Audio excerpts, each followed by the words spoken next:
Hello दोस्तों, welcome back to my channel Kirti the Indo Canadian explorer.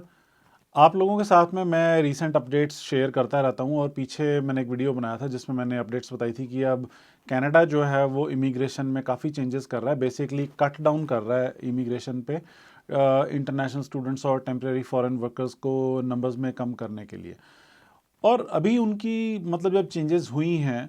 उसकी वजह से कुछ हद तक कनाडा में असर भी दिखना शुरू हो गया है उन मेजर्स का जो इन्होंने इंटरनेशनल स्टूडेंट्स के ऊपर कैप लगानी शुरू की है या टेम्परेरी फॉरेन वर्कर्स पे। पर प्राइमरी फोकस इस वीडियो का मेरा इंटरनेशनल स्टूडेंट्स के ऊपर है। सो यहाँ पर अब जो असर दिख रहा है, क्योंकि मैं टोरंटो भी घूम के आया या चीज़ें देखने को मिलती हैं तो वो शेयर करने लगा हूँ आपके साथ। पहला ज़बरदस्त जो असर देखने को मिल रहा है वो है यूनिवर्सिटीज़ का। न्यूज़ में भी आता रहता है कि काफ़ी सारे कॉलेजेस और यूनिवर्सिटीज़ में मतलब इन्होंने जो इंटरनेशनल स्टूडेंट्स के लिए प्रोग्राम्स चला रखे थे, प्रोग्राम यानी कि जो पढ़ाई वाले प्रोग्राम्स,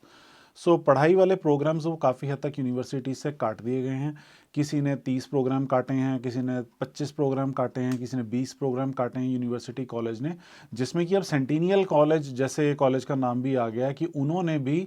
अपने जो प्रोग्राम्स हैं, कोई डिप्लोमा प्रोग्राम्स, वो उन्होंने हटा दिए हैं कि भाई हमारे पास में ये प्रोग्राम्स पढ़ाने के लिए अब बजट्स नहीं है, पैसा नहीं है। अब जब इंटरनेशनल स्टूडेंट्स के ऊपर कैप लगेगी तो ऑब्वियसली कनाडा की वो इनकम कम होगी और उसका असर जो है वो यूनिवर्सिटीज़ में देखने को मिलेगा। सबसे पहले कि भाई वहाँ पर स्टूडेंट्स कम होंगे, सीट्स कम होंगी, प्रोग्राम्स कम होंगे और उसकी वजह से हो सकता है यूनिवर्सिटीज़ को रन करने के लिए जितना पैसा चाहिए, जिस तरह का इंफ्रास्ट्रक्चर चाहिए, उसमें कमी आएगी, क्योंकि काफ़ी हद तक डिपेंडेंसी जो थी वो इंटरनेशनल स्टूडेंट्स के ऊपर हो गई थी। यहाँ पे कनाडा में ना इनकी कॉलेजेस की और यूनिवर्सिटीज़ की एसोसिएशंस भी होती हैं।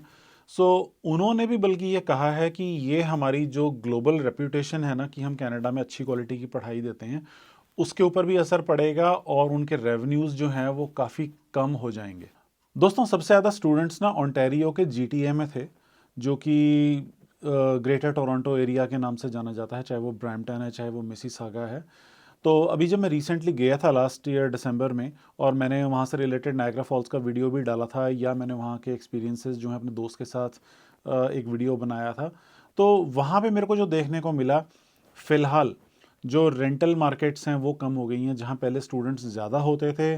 तो वहाँ पर रेंट्स भी ज़्यादा थे, अब स्टूडेंट्स वहाँ से जाना शुरू हो गए हैं तो रेंट्स भी नीचे आना शुरू हो गए हैं। एक पॉजिटिव इम्पैक्ट जो कैनेडियंस के लिए हुआ है वहाँ पर, इस वजह से मतलब घर ढूंढना थोड़ा आसान हो गया है, चाहे वो किराए का हो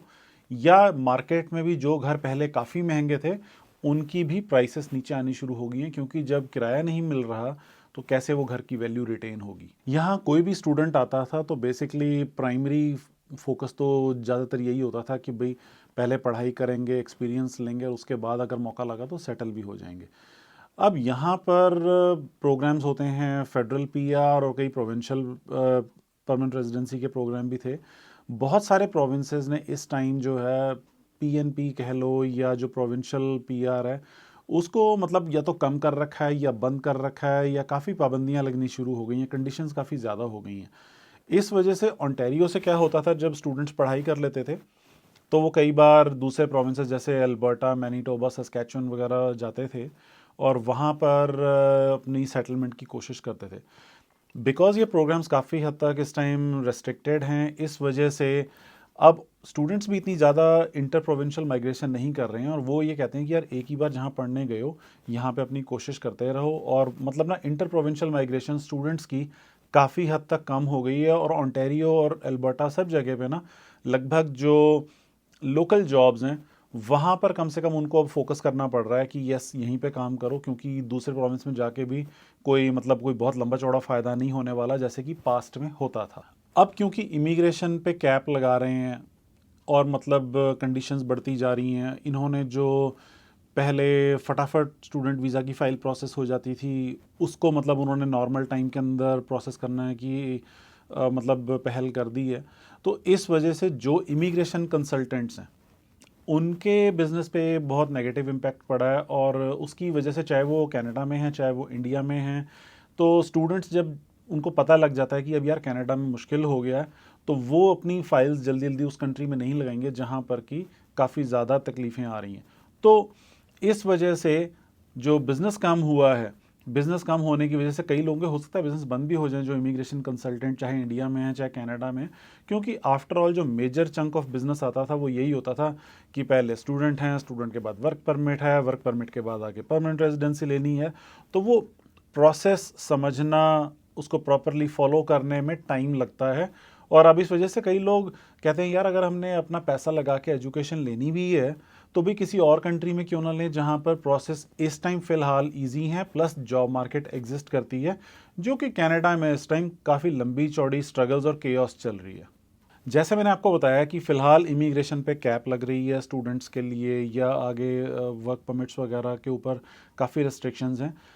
अब क्योंकि इमिग्रेशन इतनी ज़्यादा कनाडा करना नहीं चाहता, एक बड़ी खबर अभी रिसेंटली आई है कि इन्होंने लगभग 3000 से ऊपर जो इमिग्रेशन डिपार्टमेंट के एम्प्लॉयज़ हैं, गवर्नमेंट ने उनको हटाने का फ़ैसला किया। अब 3000 एम्प्लॉयज़ इमिग्रेशन के अगर आप हटा दोगे तो मेरे को देख के बड़ी हैरानी होती है कि जिन लोगों ने पहले ही फाइलें लगाई हैं या जो पहले ही वेटिंग टाइम ज़्यादा है, उनका क्या बनेगा। उसका नेगेटिव इम्पैक्ट ये मिलेगा कि हो सकता है वेटिंग टाइम और ज़्यादा हो जाएं जिन लोगों की फाइल्स ऑलरेडी लगी हुई हैं, चाहे वो किसी की भी हों। क्योंकि अगर 3000 एम्प्लॉयज़ आप हटा देते हो तो ऑब्वियसली जो उनके काम करने के दिन हैं, उनके आवर्स हैं, वो तो हट गए, लेकिन वर्कलोड तो धीरे धीरे कहीं ना कहीं फ़िलहाल अभी स्टैग्नेंट ही है ना, या कम से कम बढ़ नहीं रहा था, स्टेबल तो है ही है ना। तो प्रोसेसिंग टाइम शायद आने वाले टाइम में काफ़ी ज़्यादा बढ़ जाएंगे, कनाडा के कोई भी वीज़ा हो या कोई भी वर्क परमिट हो या कुछ भी हो। एक पॉजिटिव इम्पैक्ट मेरे को जो लगता है, पहले कुछ पास्ट में ना मतलब काफ़ी वीडियोस आए थे सोशल मीडिया के ऊपर कि इंटरनेशनल स्टूडेंट्स जो हैं वो यहाँ पर आकर कानून तोड़ते हैं, हल्ला गुल्ला करते हैं, कारें घुमाते हैं, बहुत कुछ मतलब ऐसा देखने को मिलता था। फ़िलहाल इस टाइम मतलब ना ऐसे वीडियोस काफ़ी कम देखने को मिल रहे हैं, और मतलब ये बल्कि हमारी कम्युनिटी के लिए अच्छा है कि भाई अगर इस तरह की चीज़ें ना हों तो ना थोड़ी इज़्ज़त बनी रहती है, जो कि काफ़ी हद तक ख़राब हुई है कुछ लोगों की वजह से, जो कि नहीं करना चाहिए। आप किसी भी कंट्री में रहते हो, उस कंट्री के कल्चर को समझना चाहिए, वहाँ के कानूनों की रिस्पेक्ट करनी चाहिए, और कोई रीज़न नहीं होता कि आप जाके सिर्फ अपनी मस्ती के लिए कोई कानून तोड़ो या दूसरे लोगों को तंग करो, परेशान करो। वो चीज़ कभी भी अच्छी नहीं जाती है, ना इंडिविजुअल ह्यूमन के लिए, ना उसकी कम्युनिटी के लिए। एक बड़ी शॉकिंग और फ़नी चीज़ मुझे लगती है वो ये है कि भाई अभी रिसेंटली न्यूज़ आई थी कि लगभग 50,000 इंटरनेशनल स्टूडेंट्स का कोई अता पता नहीं है कनाडा में कि वो कहाँ हैं, क्या कर रहे हैं, कुछ नहीं पता। ये मेरे को बड़ी शॉकिंग इसलिए लगती है कि यार आप पढ़ने आए हो, अगर आपको पता है तो आप प्लान करके चलो कि भाई आपने पढ़ाई करके आगे नेक्स्ट स्टेप्स क्या लेने हैं। क्योंकि जब अता पता ही नहीं है तो वो एक ना ग्लोबल रेपुटेशन किसी भी कंट्री के सिटीजन्स की या किसी भी कम्युनिटी की ख़राब होती है कि भाई यार ये लोग ऐसा भी करते हैं कि भाई यहाँ पे आए थे किसी और रूप में और उसके बाद इनका अता पता ही नहीं है। एक न्यूज़ आर्टिकल की फ़ोटो लगा रहा हूँ यहाँ पे, जिसमें क्लियरली मेंशन्ड है कि 2022 में लगभग 3 लाख जॉब्स एटलीस्ट बन रही थी कनाडा में बिकॉज ऑफ इंटरनेशनल स्टूडेंट्स। और ये जो जॉब्स थी ये लगभग लगभग कॉलेजेस के सेक्टर में थी। अब जब स्टूडेंट्स ही नहीं हैं तो वो जॉब्स कट रही हैं, और जॉब्स कट रही हैं तो उनका रेवेन्यू डाउन जा रहा है, जिसमें कि मेंशन्ड है कि हो सकता है इनको $2 बिलियन का नुकसान भी उठाना पड़े। अब क्योंकि कॉलेजेस और यूनिवर्सिटीज़ की इनकम नहीं होगी बिकॉज ऑफ इंटरनेशनल स्टूडेंट्स, तो ऑब्वियसली आने वाले टाइम में हो सकता है यूनिवर्सिटीज़ और कॉलेजेस में, चाहे वो एडमिनिस्ट्रेटिव स्टाफ है, चाहे वो टीचिंग स्टाफ है, चाहे वो कोई भी रिसर्च स्टाफ है, उनकी भी हो सकता है जॉब्स की ले ऑफ हो जाएं कनाडा में। ये एक इसका असर देखने को मिल सकता है, क्योंकि जब पैसा ही नहीं होगा इनकम के तौर पे तो वो आगे अपने एम्प्लॉयज़ को भला कैसे पे करेंगे। दोस्तों, जब भी कोई इंटरनेशनल स्टूडेंट किसी भी कंट्री जाता है ना, मैं कनाडा की अकेले की बात नहीं कर रहा, किसी दूसरे कंट्री में भी जहाँ जाते हैं,